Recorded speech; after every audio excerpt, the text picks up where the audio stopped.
Hello friends, आज हम लोग स्टार्ट करेंगे सेडिमेंटेशन टॉपिक, जो कि यूनिट 2 का एक इम्पॉर्टेंट टॉपिक है। इसमें हम लोग पहले ये समझेंगे कि सेडिमेंटेशन होता क्या है और सेडिमेंट का ट्रांसपोर्टेशन कैसे होता है। उसके अलावा सेडिमेंट डिपॉज़िट कैसे होता है और उसके बाद डिपॉज़िट हो जाता है तो उससे क्या क्या इश्यूज़ आते हैं उसको हम डिस्कस करेंगे। सेडिमेंटेशन की अगर हम बात करें, जैसे सॉइल इरोजन होता है तो उसमें क्या होता है कि रॉक का कुछ मटेरियल या सॉइल का कुछ मटेरियल पानी के साथ, अगर वाटर इरोजन की बात करें तो ट्रैवल होता है और किसी एक पोजीशन पे डिपॉजिट होता है। तो सेम चीज़ सेडिमेंट है। सेडिमेंट का मतलब यही है कि जो सॉइल के पार्टिकल्स हैं वो क्या होंगे कि वाटर के साथ मूव करेंगे, फ्रेगमेंटेड पार्टिकल। ये फ्रेगमेंटेड पार्टिकल रॉक से हो सकते हैं, किसी पर डिफरेंट टाइप के सॉइल के हो सकते हैं, डिफरेंट साइज़ के हो सकते हैं। कैसे भी सेडिमेंट्स हो सकते हैं, ऑर्गेनिक मैटर्स हो सकते हैं, केमिकल सेडिमेंट्स हो सकते हैं, डिज़ोल्व मटेरियल हो सकता है। ये सारा चीज़ सेडिमेंटेशन में आता है। सेडिमेंटेशन में एक्चुअली होता क्या है कि वाटर के साथ कुछ पार्टिकल मूव करते रहते हैं।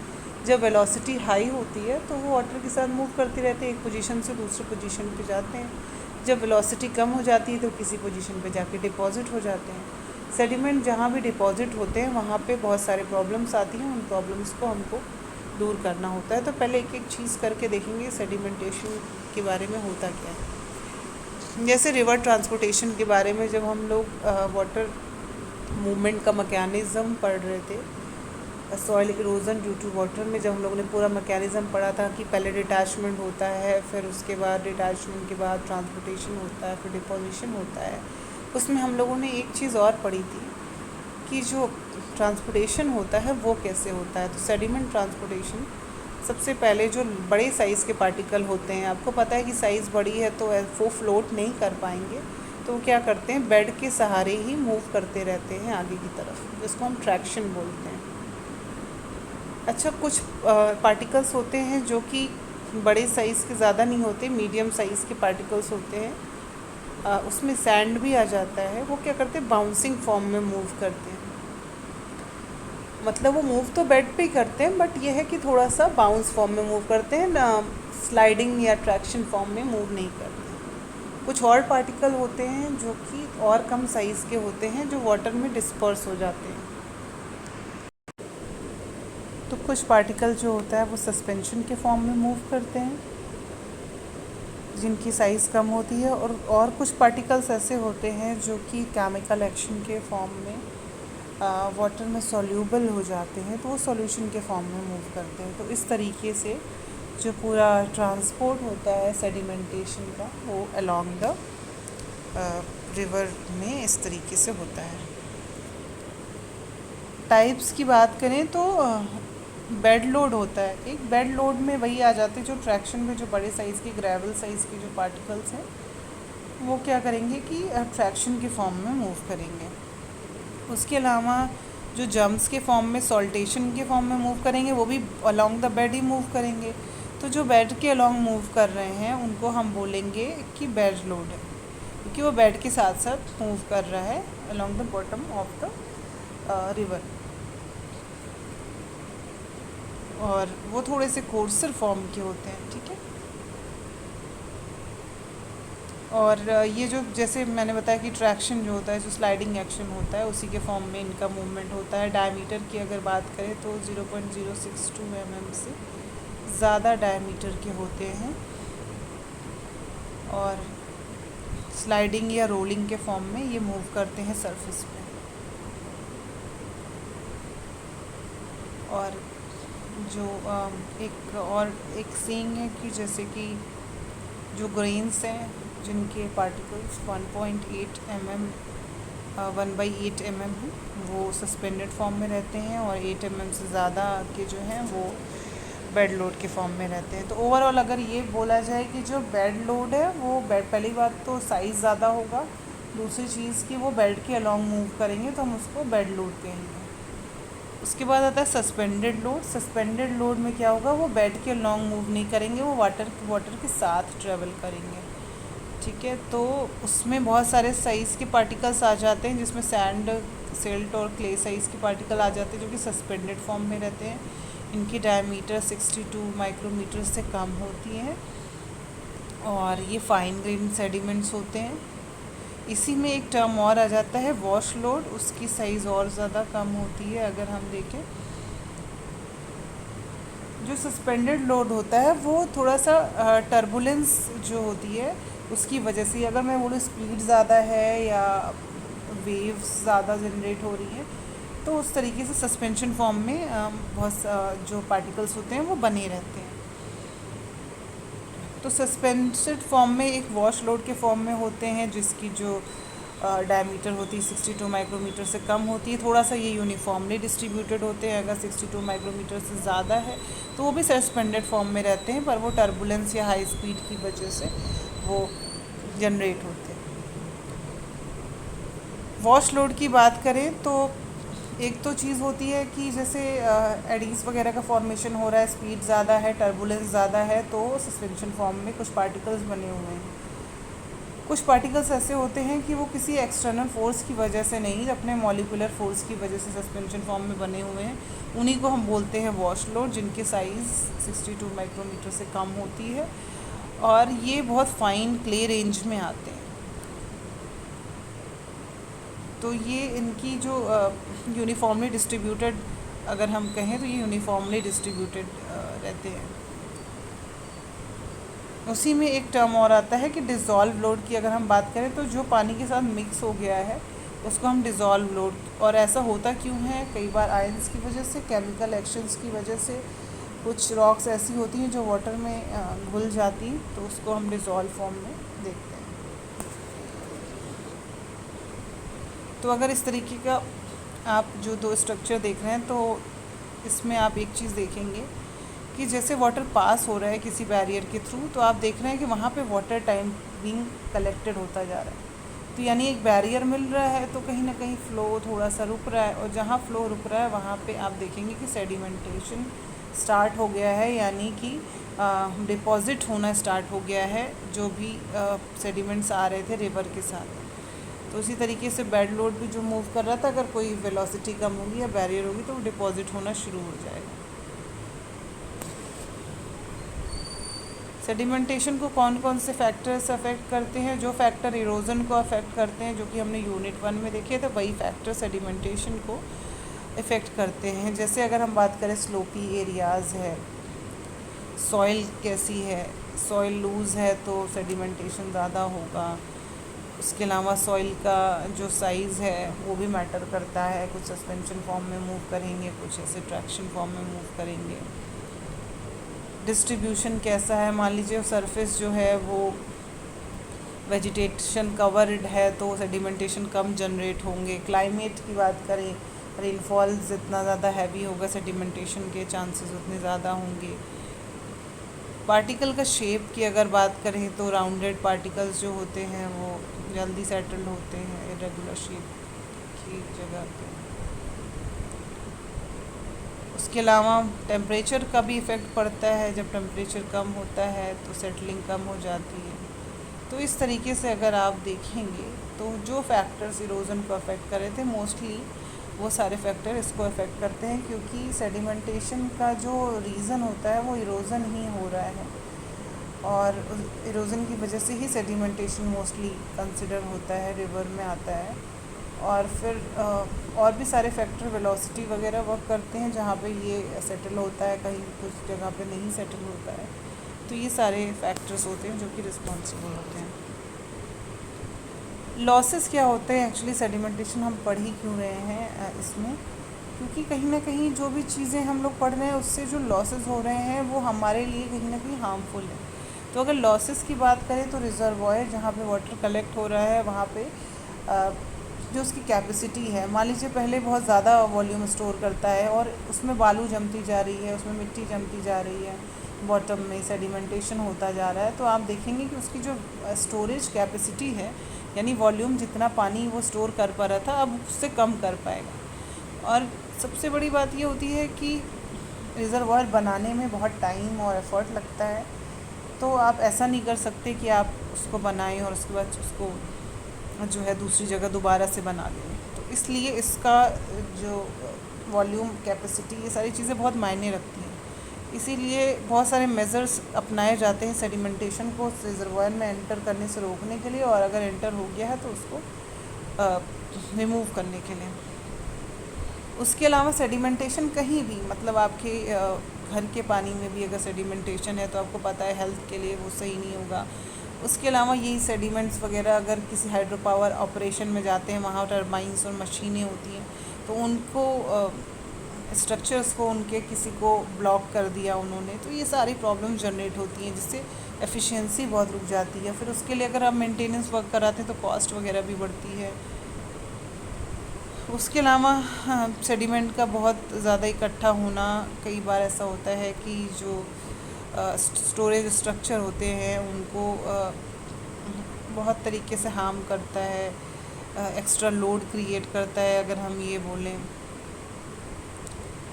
तो इसलिए हम लोग को क्या करना होता है कि सेडिमेंट्स को टाइम टू टाइम रिमूव करना होता है। घर की वाटर सप्लाई में भी काफ़ी रोल प्ले करता है। उसके अलावा जो रिवर का जो अपना इकोसिस्टम है उस पर भी ख़राब इफ़ेक्ट करता है।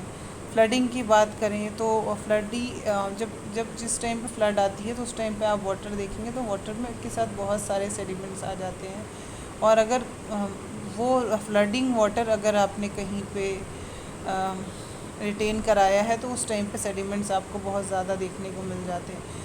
तो उनको कैसे, फ्लडिंग वाटर को, जो एक्सेस वाटर आ रहा है उसको कैसे मैनेज करना है, वो इशू अगर आपने सही से हैंडल नहीं किया है तो वहाँ पे भी सेडिमेंटेशन के चांसेस होते हैं। बहुत ज़्यादा पानी इकट्ठा कर जाने पे ऐसा भी होता है कि वाटर जो होता है, सेडिमेंटेशन ज़्यादा कलेक्ट हो जाने से नेविगेशंस में, यानी movement of ships and direction, ये सब बहुत ज़्यादा इफ़ेक्टेड होता है। तो टाइम टू टाइम क्या किया जाता है, रिवर्स में ड्रेजिंग वर्क, यानी जो सेडिमेंट है उसको हटाया जाता है बहुत सारे मेथड्स का यूज़ करके, और ये काफ़ी कॉस्टली हो जाता है। अगर ये नहीं किया जाए तो जो डेप्थ ऑफ चैनल है वो भी उससे अफेक्टेड होती है। उसके अलावा इकोसिस्टम की हम बात करें तो रिवर्स में आपको पता है बहुत सारी स्पीसीज़, प्लांट्स, उनका एक सिस्टम पूरा होता है, तो इस पे भी बहुत ज़्यादा असर पड़ता है। वाटर क्वालिटी की अगर बात करें तो टर्बिडिटी आ जाती है उसमें, और कई बार ऐसा होता है कि न्यूट्रिएंट्स ख़त्म हो जाते हैं, डिज़ोल्व ऑक्सीजन जो होती है वो ख़त्म हो जाती है, यूट्रोफिकेशन हो जाता है, जिसमें कि जो स्पीसीज़ हैं उनको डिज़ोल्व ऑक्सीजन नहीं मिल पाती है बहुत ज़्यादा इम्प्योरिटी की वजह से, और ये सारे जो इश्यूज़ हैं वो क्रिएट होते हैं सेडिमेंटेशन की वजह से। और ये सारे इश्यूज़ जो हैं हमारे लिए बहुत ज़्यादा हार्मफुल हैं, जो भी सिस्टम रिवर में वर्क कर रही है उसके लिए, तो हमको इसको डील भी करना आना चाहिए। रिज़र्वॉयर में कैसे डिस्ट्रीब्यूशन होता है, अगर बस ये उसमें जो इम्पोर्टेंट पॉइंट है वो यही है कि रिज़र्वॉयर में पहली चीज़ की सेडिमेंट्स एंट्री करते हैं, ये चीज़ आपको पता होनी चाहिए, और उसकी स्टोरेज कैपेसिटी को कम कर देते हैं। तो इसका मतलब जब आपको नॉलेज है कि ऐसी ऐसी चीज़ें होती है तो आप अलाउंस उसके लिए प्रोवाइड कर सकते हैं कि डिपोजिशन होगा तो कहाँ होगा, अगर हम रिमूव कराएंगे तो कैसे रिमूव कराएंगे सेडिमेंट्स, ये सारी चीज़ें आप पहले से डिसाइड कर लेते हैं। तो कई बार क्या होता है कि इसको बाहर निकालने के लिए गेट्स वगैरह, ओवरफ्लो गेट्स वगैरह जिसको हम स्लुइस गेट कहते हैं, डैम्स वगैरह में प्रोवाइड किए जाते हैं, और उनको कितने डेप्थ पे रखना है ये भी डिसाइड किया जाता है बेस्ड ऑन कि कौन सा डैम है, किस टाइप का डैम है, और कैसे उसको मैनेज करना है। उसके अलावा जब रिज़र्वॉयर की जो कैपेसिटी डिसाइड की जाती है कितनी रहेगी, वो बहुत सारे फैक्टर्स को, सराउंडिंग को देख के डिसाइड की जाती है। तो अगर सेडिमेंटेशन ज़्यादा होने वाला है तो आपको कैपेसिटी भी उस हिसाब से मैनेज करनी होगी, और उस हिसाब से वाटर को एलोकेट भी करना होगा। साइट सिलेक्शन वगैरह और जो भी चीज़ आप यूज़ कर रहे हैं किसी भी सिस्टम को बनाने के लिए, वो सब बहुत मैटर करता है कि सेडिमेंटेशन कैसे होगा और उसको मैनेज कैसे करना है। सेडिमेंटेशन इन रिज़र्वॉयर की बात करें तो रिज़र्वॉयर में अगर सेडिमेंटेशन हो रहा है कैसे कैसे मैनेज होगा, तो उसमें मतलब जिस एरिया में रिज़र्वॉयर बना है वहाँ की सॉइल कैसी है, ये सारी चीज़ों पे, रिज़र्वॉयर की लेंथ कितनी है, रिज़र्वॉयर का स्लोप कितना है, क्योंकि movement of water, speed of water, ये सारी चीज़ें मैटर करती हैं जब सेडिमेंट, जैसे स्पीड बहुत ज़्यादा होगी, जैसे वाटर आया तुरंत चला गया, ठीक है, स्पीड ज़्यादा है, तो कई बार ऐसा होता है कि वो सेडिमेंट होते डिपॉजिट नहीं होते, वो डायरेक्टली डाउनस्ट्रीम साइड में चले जाते, तो ये सारी चीज़ें मैटर करती हैं। कंस्ट्रक्शन किस मटेरियल से हुआ है, किस जगह पे हुआ है, ये सारी चीज़ें मैटर करती हैं। इनफ्लो कैपेसिटी कितनी है, आउटफ्लो कैपेसिटी कितनी है, जो कैचमेंट एरिया है, जिस एरिया में लगा हुआ है वहाँ पे वेजिटेशन है या नहीं, अगर पहले से ही वेजिटेशन है तो इरोजन कम होगा, सेडिमेंटेशन कम होगा। ऑपरेशन उसका कैसा है, यानी मल्टीपर्पज़ है कि किसी एक पर्पज़ के लिए यूज़ किया जा रहा है, और कितना टाइम आप प्रोवाइड करते हैं सेटलमेंट के लिए, यानी कि वाटर बहुत ज़्यादा टाइम के लिए स्टोर होता है या जल्दी ही उसको यूज़ कर लिया जाता है, ये सारी चीज़ें हैं। स्ट्रीम का अपना एक पैटर्न होता है, स्ट्रीम का मूवमेंट किस तरीके से हो रहा है। हिली एरियाज़ वाली जैसे स्ट्रीम होती है तो उसमें ग्रेवल साइज़ के पार्टिकल्स हैं और उसमें हम सेडिमेंटेशन जो होता है बहुत स्लो होता है। अगर वही प्लेनर एरिया, एलुवियल प्लेन की अगर बात करें तो वहाँ पे ज़्यादा सेडिमेंटेशन होने के चांसेस होते हैं। शेप वगैरह भी मैटर करता है, जिस हिसाब से शेप होगा उस हिसाब से सेटलमेंट हो पाएगा। तो किस टाइप का शेप बनाया है, आउटलेट किस तरीके का प्रोवाइड किया है, ये सारी चीज़ें मैटर करती हैं जब हम किसी पर्टिकुलर रिज़र्वॉयर का सेडिमेंट एनालिसिस करते हैं। जैसे आपको रिज़र्वॉयर का स्ट्रक्चर कैसा बना रहे हैं, किस एरिया में बना रहे हैं, और वाटर का डिस्ट्रीब्यूशन पैटर्न क्या है, ये सारी चीज़ें अफेक्ट करती हैं सेडिमेंटेशन को, क्योंकि स्टोर होने के लिए आप टाइम दे रहे हैं। स्टोर होगा अगर वाटर, सेडिमेंटेशन अपस्ट्रीम में ज़्यादा हो जाएगा, फिर आपको उसको मूव कराना होगा। तुरंत आपने वाटर डिस्चार्ज कर दिया तो कहीं मतलब जो कैपेसिटी है वो कम नहीं होगी। तो ऐसे बहुत सारे फैक्टर्स हमको ध्यान में रखने होते हैं। रिज़र्वॉयर सेडिमेंटेशन कंट्रोल की अगर बात करें तो पहला है प्री कंस्ट्रक्टिव मेजर, जिसमें है कि डैम बनाने से पहले या रिज़र्वॉयर बनाने से पहले साइट का पूरी तरीके से इन्वेस्टिगेशन, सॉइल की स्ट्रेंथ कितनी है, सॉइल में इरोजन हो रहा है कि नहीं हो रहा है। तो ऐसी एरिया में बनाना जहाँ पे सॉइल इरोजन कम होता हो, कैपेसिटी उस हिसाब से बताना कि एंट्री जितनी हो रही है, आउटकमिंग और इनकमिंग का एक यूनिफॉर्म डिस्ट्रीब्यूशन बना रहे, कि पता चला कि स्टोरेज ज़्यादा हो गया और बहुत टाइम तक रिज़र्वॉयर में पानी है और सेडिमेंटेशन उस केस में ज़्यादा हो रहा है।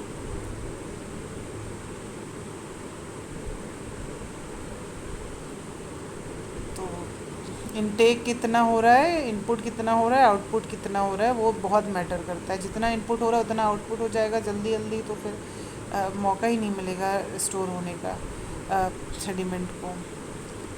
चेक डैम की बात करें तो कई बार क्या होता है कि आप पहले बैरियर बना देते हैं, तो उससे क्या होगा कि उस बैरियर में मोस्टली सेडिमेंट डिपोजिशन हो जाएगा, उसके बाद एक्सेस वाटर आपने पहुंचा दिया, तो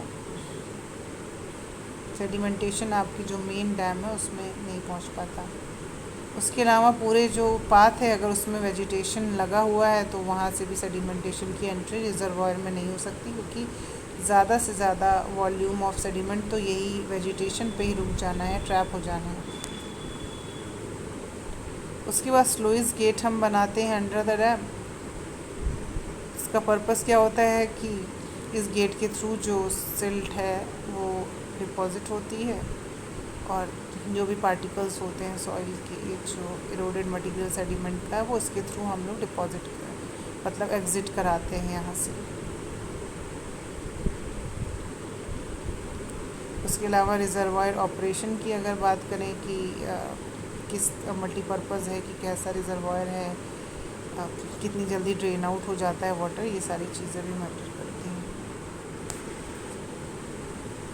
तो यहाँ पे अगर आप देखें डैम में आपको स्लुइस गेट दिखाई दे रहा है, इसको सिल्ट एक्सट्रूडर भी कहते हैं। तो इसका पर्पस क्या होता है कि जो भी सिल्ट आ रही है, जो भी सेडिमेंटेशन इकट्ठा हो गया है नीचे, उसको आप यहाँ के गेट से एक्सेस को बाहर निकाल सकते हैं ईज़िली। तो कई बार अगर ईज़िली नहीं हो पा रहा तो ऐसे प्रेशर क्रिएट करके आप इसको बाहर निकाल सकते हैं। तो ये एक प्रोविज़न प्रोवाइड किया जाता है डैम में, जिसमें कि हम सिल्ट को या सेडिमेंटेशन सेडिमेंटेशन जो हो चुका है उसको बाहर निकालते हैं। तो ये डैम का एक प्रॉपर स्ट्रक्चर है जिसमें स्लुइस गेट का यूज़ होता है। पोस्ट कंस्ट्रक्टिव मेज़र की बात करें तो बनने के बाद तो हम कोशिश करते हैं कि फ्लड को जल्दी से जल्दी हटा दें, क्योंकि फ्लड वाटर क्या होता है कि उसमें मिट्टी बहुत ज़्यादा होती है, उसमें सेडिमेंटेशन बहुत ज़्यादा होता है, अगर आपने देखा होगा। तो अगर फ्लड वाटर स्टोर कराने का आपने मौका दिया तो बहुत सेडिमेंट इकट्ठा होने वाला है, तो आप फ्लड वाटर को तो पास करा दो जल्दी से जल्दी। उसके अलावा सेडिमेंट अगर जमा हो गए हैं तो स्टीयरिंग का मतलब होता है कि आपने मतलब इस तरीके से उसको शेक कर दिया, जैसे मिट्टी को आप पानी के साथ शेक कर देते हो ना, तो जैसे बन जाता है, तो वैसे आप स्टिर कर दिया, उसके बाद फिर पास करा दिया जल्दी से।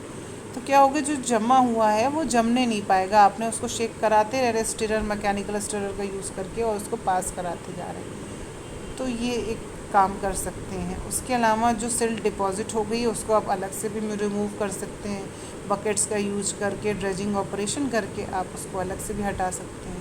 पाइप वगैरह का भी यूज़ होता है जिसमें हम नेगेटिव प्रेशर जनरेट करते हैं और अपोजिट साइड जो है सिल्ट को हटा लेते हैं वहाँ से। अब इसके बाद का जो टॉपिक है वो गली डेवलपमेंट है, जिसको हम नेक्स्ट चैप्टर में देखेंगे। आज के लेक्चर में हम इतना ही सेडिमेंटेशन का पूरा टॉपिक रखेंगे।